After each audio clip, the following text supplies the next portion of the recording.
danna subscribe sannan ku danna alamar ƙararrawa domin samun sabbin shirye-shiryen namu da zarar mun ɗora. Labarin wata mahaifiya mai ciwon virus da kuma ɗanta ƙwara ɗaya tilo da Allah ya bata. Wata rana wani matashin yaro ya taso a ƙarƙashin mahaifiyarsa, tana ba shi kulawa sosai, tana son sa, tana ƙaunarsa, tana masa dukkan wata hidima ta rayuwa domin ta ga ta faranta masa rai. Saboda haka yaron yana jin daɗin mahaifiyarsa sosai, yana son ta, yana ƙaunarta. A kwana a tashi har ya gama primary school, ya shiga secondary school. A yayin da ya taho zuwa aji 2 a secondary school, a wannan lokacin sai ya fara ganin canji a tattare da mahaifiyarsa. A da dai can ya saba duk lokacin da ya je ya dawo baya da wurin hutawa in ba a jikin mahaifiyarsa ba, ya zo ya zauna a jiki, ya jingina da ita, ya kwanta a kan cinyoyinta. A koda yaushe baya da wani abin da yake so ya gan shi illa ya gan shi a jikin mahaifiyar shi. Wannan yakan ba shi natsuwa da farin ciki. Yana jin daɗin irin so da ƙauna da kuma kulawar da take nuna masa a matsayinta na mahaifiyarsa. Wata rana lokacin yana aji 2 a secondary school, kwatsam ya je makaranta ya dawo, yana zuwa gida zai jingina da mahaifiyar tashi sai ta daka mishi tsawa, ta ce kar ka ƙara zuwa kusa da ni. Ganin haka sai hankalin shi ya tashi. Tun daga wannan rana dai mahaifiyar tasa tana rayuwarta a can gefe ɗaya, yana rayuwar shi a gefe ɗaya. Ta hana shi sakat, ba ta bari ya zo kusa da ita. Saboda haka kullum yake ta jin ciwon abin da mahaifiyarsa take yi mishi. Yana ganin cewa yanzu mama ta daina sona, ba ta sona kwata-kwata. Yanzu ta hana ni in zo kusa da ita.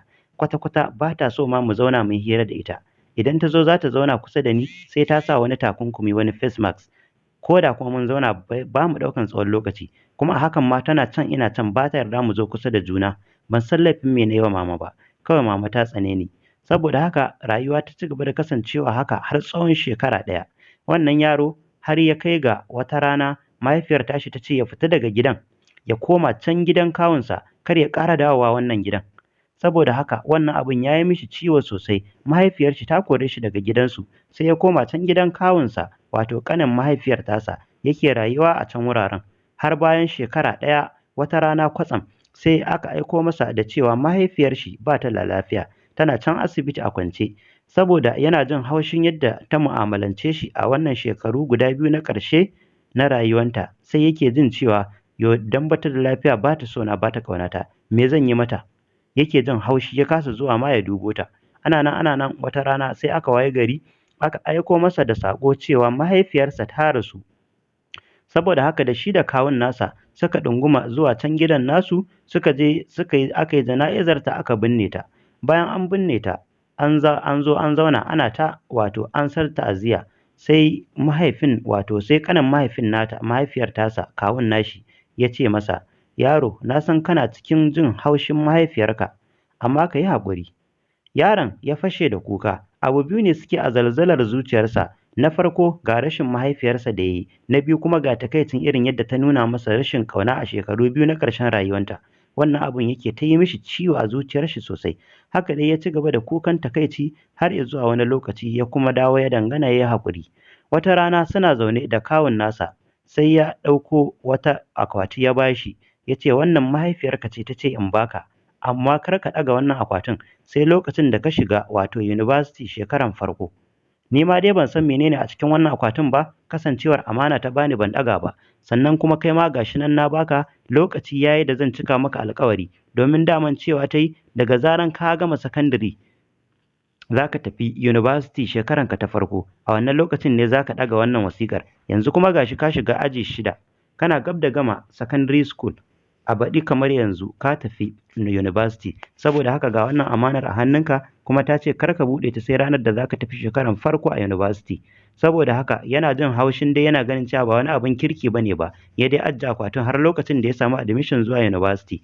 Bayan ya shiga university a shekaran shi ta farko, sai ya ɗauko wannan akwatin, ya ɓalla kwaɗon, ya ɗaga. Yana ɗagawa sai ya ga wasiƙa. Ya buɗe wasiƙar ya karanta kamar haka: ya kai ɗana, abin ƙaunata, ka sani cewa ina son ka, ina ƙaunar ka, kuma na san abubuwan da suka faru tsakanina da kai a wannan shekarun za su kasance baƙi, kuma za su sa ka ji ka daina sona, ka tsane ni. Ɗana, ka sani cewa ciwon da na kamu da shi bayan na je asibiti an min gwaji, an tabbatar min da cewa virus ce nake tattare da ita, kuma mai yaɗuwa ce, kuma virus ce wadda ba a san maganinta ba. Kasancewar idan ka zo baka da wurin hutawa illa jikina, saboda haka kai ne na farko da zaka iya kamuwa da wannan ciwon sakamakon mahaifinka ya rasu, saboda haka bana so ka kamu da wannan ciwon, shine dalilin da yasa na ɗauki matakin nesanta ka daga jikina, nayi haka ne domin in kare rayuwarka. Sannan kuma a ɗaya ɓangaren ka duba a cikin wannan akwatin akwai wani cek da na rubuta na naira miliyan 20, wannan kuɗin na daɗe ina tara su tun farkon haɗuwata da mahaifinka nake asusu, saboda daman na tanada su ne ga ɗana idan Allah ya bani ko ɗiyata, kuma sai Allah ya bani kai, saboda haka ka ɗauki wannan kuɗi ka yi amfani da su wajen karatunka na digiri da kuma masters. Idan kuɗin ba su ishe ka ba, ɗana ka sani cewa kai namiji ne, na san a wannan lokacin shekarunka sun kai ƙarfin da za ka iya nema, kar ka kasance raggo mai kasala, ka fita ka yi gwagwarmaya, ka nemi kuɗaɗe domin ka yi karatu, daga ƙarshe ka gina rayuwarka cikin nasara.